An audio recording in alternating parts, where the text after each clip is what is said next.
Hello everyone and welcome to the Easy Allies preview of Vengeful Guardian, Moonrider. I am your host, Michael Huber, joined by Brad Ellis. Hi. Brad loves retro games as much as the next person. True. Absolutely. So if you are unfamiliar with Vengeful Guardian Moonrider, it is from the creators of Blazing Chrome, one of my all-time favorite video game titles. Yeah, So fun to say. You do say it a lot.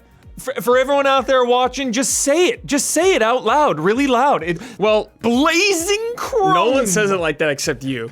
You know, they just go Blazing Chrome. It's all about the inflection. But if I were to compare Blazing Chrome to Contra, I think I would compare Vengeful Guardian to a little more shinobi-like, shinobi style. So this is a retro. More Genesis. Yeah, so this is a retro 16-bit action platformer. And you are like this cybernetic ninja character in the future. Cool. And you basically the beginning of the game, you wake up from this pod.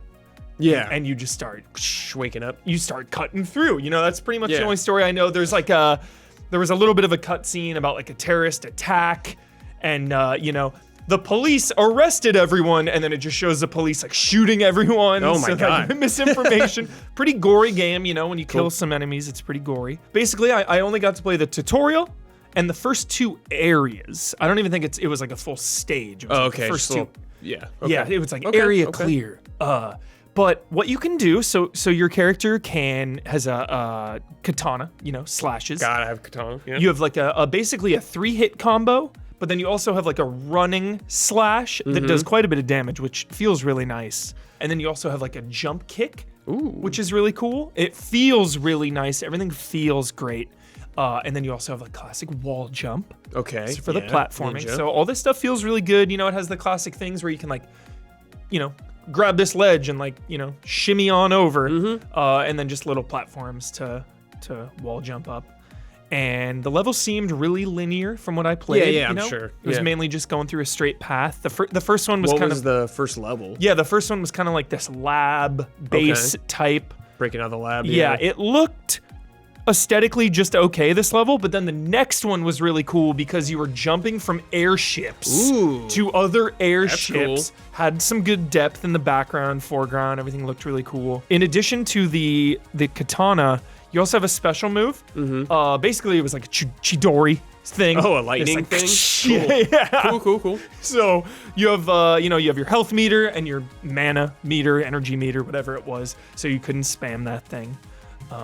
And just felt like a really good. Yeah. How did so games like this are always so important to me is how it feels, Yeah. the movement, how's the speed feel good for your character? The speed is nice. You have a sprint. So if Okay. you hold the trigger, your character runs. Okay. And then that's how you do the cool Dash attack attack move. And some gaps, Brad, you need to be running to jump and make the Okay, distance. So there is some of that, Yeah. precision platforming there. Still felt pretty forgiving in that sense. The platforming for now. Yeah, it's probably early on. Yeah, I assume so. The battle difficulty was a little tough, died a couple times. You go down pretty quickly. There are enemies that shoot at you. You can cut the bullets. Great. Very important. Top Yeah. 3 coolest things of Always good. all time, cutting bullets with a sword. There are chip modifiers you can get to okay. level up your character. I found one that it was like acrobatic something or other. More powers, more chips to Right. customize your So, character. did you fight any bosses? And I fought the first boss. What was it? It gave me an Axiom Verge vibe. Okay. And it was like this big mechanized face, and it had 2 big hands. Okay. Weak points would open up, the hands would open up and shoot projectiles at you. You'd have to dodge those. Yeah. The mouth would open up and shoot some flame, and you had to hit the face. Is it a one-hit death game? No. Okay. You take a couple hits. Okay. There are energy and health tanks around the environment to Okay, refill cool. health and energy. So you can't spam Chidori. You gotta refill that, and then you get a couple lives. When you die, you go back it never went back to the beginning of the stage. I don't know how the checkpoints work, but when I died, I went back not too far. Okay. Especially for the boss. Yeah. It Okay. put me right outside the boss room. How's the So- platform? Was there any sick platforming challenges? I know it's probably the early game what you played. Yeah, just some classic old school tricky stuff, Brad, where you're like, you know, you dash up the walls, but there are like turrets there, you know? Okay. So you gotta like maybe dash up and hit it a couple times, go back down, do that again. So a lot of like hazards as you're platforming. Nothing like ghouls and ghosts or anything. Right, yeah. But definitely some little tricky areas. And everything, the vibe and everything just seemed good. And then of course, How was the music? music was solid. Liked the music. But just going off Blazing Chrome, I love that so much. I'm super intrigued in this. And then just from my brief hands-on time, I mean, the demo was like Yeah. 15 Very minutes. small, yeah.